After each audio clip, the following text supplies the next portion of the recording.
सत्सङ्गत्वे निस्सङ्गत्वं निस्सङ्गत्वे निर्मोहत्वं निर्मोहत्वे निश्चलतत्वं निश्चलतत्वे जीवन्मुक्तिः पुनरपि जननं पुनरपि मरणं पुनरपि जननी जठरे शयनम् इह संसारे बहुदुस्तारे कृपया पारे पाहि मुरा। सदाशिव समारंभां शंकराचार्य मध्यमाम् अस्मदाचार्य पर्यन्तां वंदे गुरु परंपरां। श्री गुरुभ्यो नमः. இந்த ராகவ யாதவீய காவியத்துல 3வது ஸ்லோகம். போன ஸ்லோகத்துல நாம பார்த்தோம், இந்த சாகேதபுரி அதே மாதிரி துவாரகா இந்த 2 நகரங்களை பத்தி வர்ணனை பண்ணியிருந்தா. இப்பயும் இந்த 3வது ஸ்லோகத்திலையும் அந்த 2 நகரங்களை பத்தியதான வர்ணனை தான். எப்படிங்கிறது நாம பார்க்க போறோம். இப்ப 3வது ஸ்லோகம். காமபாஸ்தல சாரஸ்ரீ சௌதா சௌகன வாபிகா சார சாரவபீனா சராகாகார சுபூரி பூஹு. இந்த ஸ்லோகத்தினுடைய பதச்சேதம். காமபாஸ்தல சாரஸ்ரீ சௌதா असौ घनवापिका सार सारवपीना सरागाकार सुभूरि भूः. இப்போ யோஜனா அன்வயகான்னு சொல்கின்ற அந்த யோஜனா. காமபாஸ்தல சாரஸ்ரீ சௌதா असौ घनवापिका सार सारवपीना சராகாகார சுபூரி பூஹு. இந்த ஸ்லோகத்துல கிரியாபதம் இல்லை.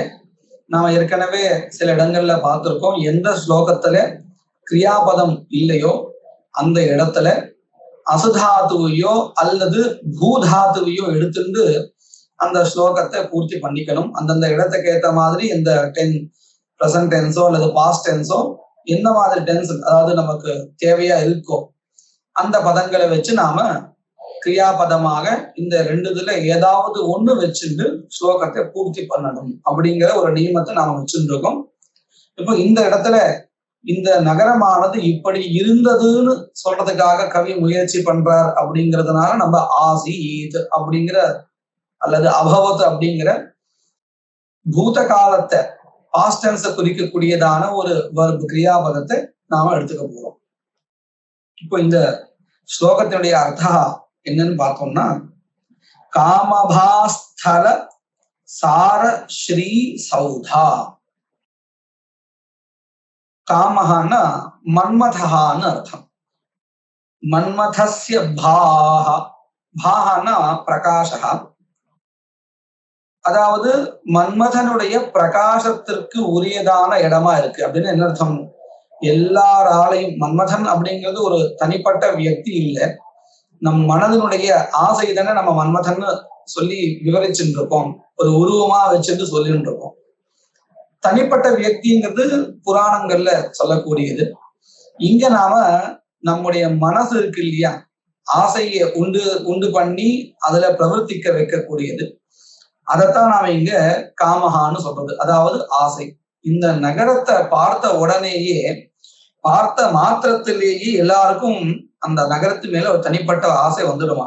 எப்படி இந்த ராவணன் லங்கைய பார்த்த உடனே இந்த நகரம் நமக்கு வேணும்னு ஆசைப்பட்டானோ அந்த மாதிரி ரொம்ப எல்லாருக்கும் வேணுங்கிற ஒரு ஆசை கொடுக்கக்கூடியதா இருக்கு. அதத்தான் இங்க காமஸ்ய பாஹா, அதாவது மன்மதஸ்ய தேஜஹா, அவருடைய பிரகாசமான நகரம் இது.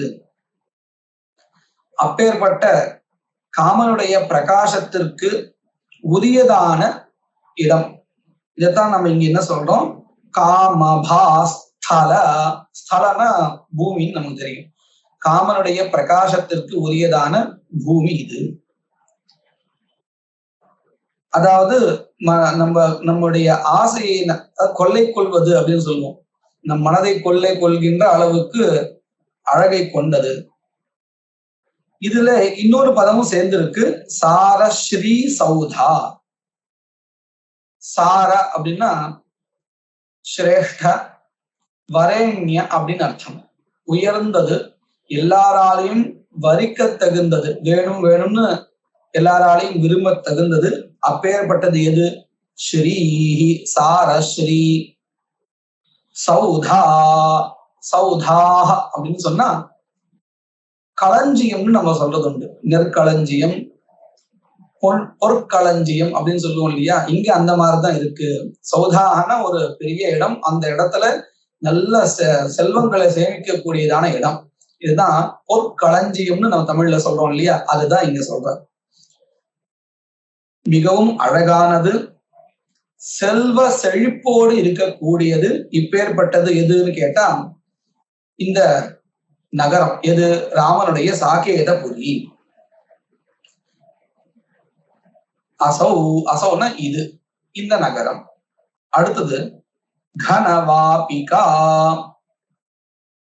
கனவாபிகா அப்படின்னா, வாபிகான்னு சொன்னா செடிகளுடைய கூட்டம், தோட்டம் கூட சொல்லலாம். அதுவும் சாதாரணமா இல்ல, கனவாபிகா. அங்கங்க நீர்நிலைகள் பக்கத்திலேயோ அல்லது இந்த வீதிகளினுடைய வரிசைகளிலோ நிறைய மரங்கள் வச்சிருக்கா. அதனால அதை பார்க்கறதுக்கு எப்படி இருக்கு? கனவாபிகா. கனன்னா நிறைய சேர்ந்த ஒரு கூட்டம். அந்த எதனுடைய கூட்டம்? வாபிகா, மரங்களுடைய கூட்டம். செழுமையா இருக்கு அப்படிங்கிறத காமிக்கிறா. இந்த நகரம் வெறும் செல்வ செழிப்போடு இருக்கிறது மட்டும் இல்லை, செழுமையும் இங்க நிறைய இருக்கு அப்படிங்கிறதுக்காக கனவாபிகா. அசௌ, அசௌ புரி. சார சாரவபீனா. சாரசானாம் ஆராவஹ. சாரசம்னா ஹம்ச பக்ஷி. ஹம்ச பக்ஷியினுடைய ரவ, ரவன்னா சப்தஹான்னு அர்த்தம், அழகான சப்தம்.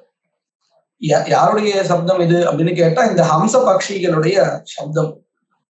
அதுவும் எப்படி இருக்கு? பீனா, அதிகமானதுன்னு அர்த்தம். பீனான்னு சொன்னா இந்த இடத்துல அதிகம், நிறைய சத்தம் கேட்கறது அப்படின்னு என்ன அர்த்தம்? நிறைய ஹம்ச பக்ஷிகள் இருக்கிறது. ஹம்ச பக்ஷிகள் இருக்கிறதுன்னு நாம புராணங்கள்ல பார்த்தோம்னு சொன்னா தேவலோகத்துல இருக்குன்னு நிறைய இடத்துல வர்றது இல்லையா? ஆனா இந்த சாகேதபுரியில இந்த இடத்துல நிறைய பட்சிகள் இருக்கா, அன்ன பக்ஷி, ஹம்ச பக்ஷிகள். அவைகளுடைய அந்த சத்தம் இருக்கே ரொம்ப அதிகமாக வர்றது அப்படின்னு சொன்னா அந்த நீர்நிலைகள்லாம் எவ்வளவு உயர்ந்ததா இருக்குன்னு தெரிகிறது. ஒரு ராஜ்யத்துக்கு தேவையான அத்தனை அம்சங்களும் இங்க இருக்குன்னு காமிக்கிறதுக்காக தான் போன ஸ்லோகத்துல பார்த்தேன்னா யாகங்கள் எல்லாம் ரொம்ப நல்லா நடந்தது, பிராமணா எல்லாம் சௌக்கியமா இருந்தா. அதுக்கப்புறம் ஆரியாதாரான்னு ஒரு பதம் சொன்னார். இந்த வாணிஜ்யம் செய்கின்ற வணிகர்களுக்கு ரொம்ப உகந்ததான இடமா இருந்தது. இப்போ இயற்கையும் இங்க வர்ணிக்கிறா. அதாவது அந்த நகரமானது பழமையோடு சேர்ந்த புதுமையும் கொண்டு இருக்கு இல்லையா? அதை காமிக்கிறதுக்காக தான் வாணிஜ்யம்னு புதுமையை காண்பிச்சா. இயற்கையும் எந்த ஒரு இடைஞ்சலும் இல்லாத நகரமயமானாலும் கூட இயற்கை அங்க பேணி பாதுகாக்கப்படுகிறதுன்னு காமிக்கிறதுக்காக ஒவ்வொரு வாக்கியமும் அழகா சொல்றார். அதுல மரங்கள் எல்லாம் இருக்கு அப்படிங்கிறத இயற்கையினுடைய அந்த அந்த நகரத்துல இயற்கையை எந்த அளவுக்கு போற்றுகிறார்கள் அப்படிங்கிறத காண்பிக்கிறார். அது மட்டும் இல்ல, நீர்நிலைகள் எப்படி இருந்தது, அங்கே வாழக்கூடியதான அந்த பறவைகள் எவ்வளவு சந்தோஷத்துல சத்தம் போட்டுட்டே இருந்தது அப்படிங்கறதெல்லாம் காமிக்கிறார். அடுத்தது சராகாகார சுபூரி பூஹு.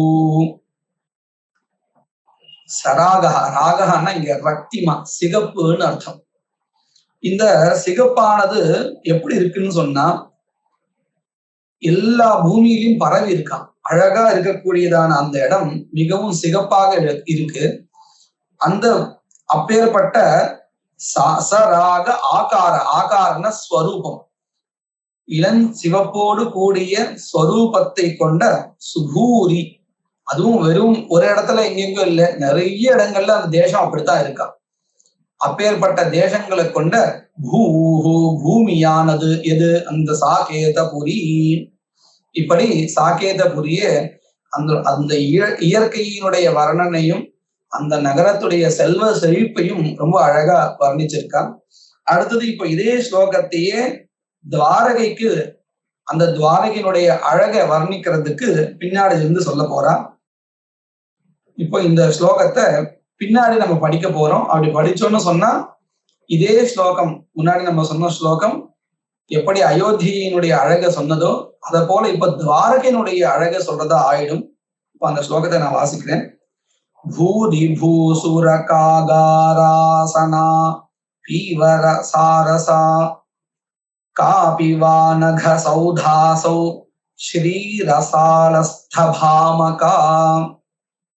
இந்த ஸ்லோகத்துடைய பதச்சேதா பூதி பூசுர காகாராசனா பீவர சாரசா கா அபி வா அனக சௌதா அசௌ ஸ்ரீரசாலஸ்த பாமகா. இந்த ஸ்லோகத்தினுடைய அன்வய யோஜனா பூதி பூசுர காகாராசனா பீவர சாரசா காபி வா அனக சௌதா ஸ்ரீரசாலஸ்த பாமகா அசௌ ஆசீத். இங்கேயும் நம்ம ஆசீத் அப்படிங்கிற அந்த கிரியாபதத்தை சேர்த்துக்க போறோம். என்ன அர்த்தம் சொல்ற அப்படின்னு கேட்டா, பூரி பூசுரகாணி அகாராசனானி. பூரின்னு சொன்னா நிறையன்னு அர்த்தம். பூசுரகாணி, பூசுரகா அப்படின்னு சொன்னா பிராமணாக, அதுவும் வேதாத்தியனம் பண்ணி நிறைய ஸ்ரோதங்கள் எல்லாம் தெரிஞ்சுட்டு இருக்கக்கூடியதான விப்ராகான்னு சொல்லக்கூடியவர் பூசுரகாக. இவைகளை கொண்ட இவர்கள் அமர்வதற்கு உண்டான ஆசனங்கள் அவைகளை நிறைய கொண்டதான ஒரு வேதிகா. வேதிகான்னு சொன்னா என்ன அர்த்தம்? இந்த யாகங்கள் நடக்கும் பொழுதோ பூஜைகள் நடக்கும் பொழுதோ அந்த மண்டபத்தை தான் நாம வேதிகான்னு சொல்றோம். அதுலயும் யாகங்களுடைய விஷயங்கள் வரும் பொழுதுதான் நம்ம வேதிகான்னு சொல்லிட்டு இருக்கோம் இல்லையா? அந்த வேதிகா எப்பேற்பட்டதா இருக்குன்னு சொன்னா நிறைய இந்த வேதம் படித்த பிராமணர்கள் அமருவதற்குண்டான ஒரு இடமாக இருக்கிறது. பூரி பூசுரக்கா அகாராசனா. அகாரன்னு சொன்னா அந்த இடம், ஆசனான்னு சொன்னா அமர்வதற்குண்டான ஒரு பீடம். இப்படியாக இருக்கு. பூரி பூசுரகாகாராசனா. அடுத்தது பீவர சாரசா. பீவராணி அப்படின்னு சொன்னா ஸ்தூலாணி, மிக அழகா பறந்து விரிந்திருக்கு. எதுன்னு கேட்டா சாரசாணி. இந்த சாரசம் சரசீருகம் அப்படின்னு அமரகோஷம். இந்த சாரச பதம் புல்லிங்கத்துல சாரசஹ அப்படின்னு சொன்னா அது பக்ஷியை குறிக்கும். சாரசம் அப்படின்னு நபும்சகலிங்கத்துல சொன்னா அது தாமரை குறிக்கும்.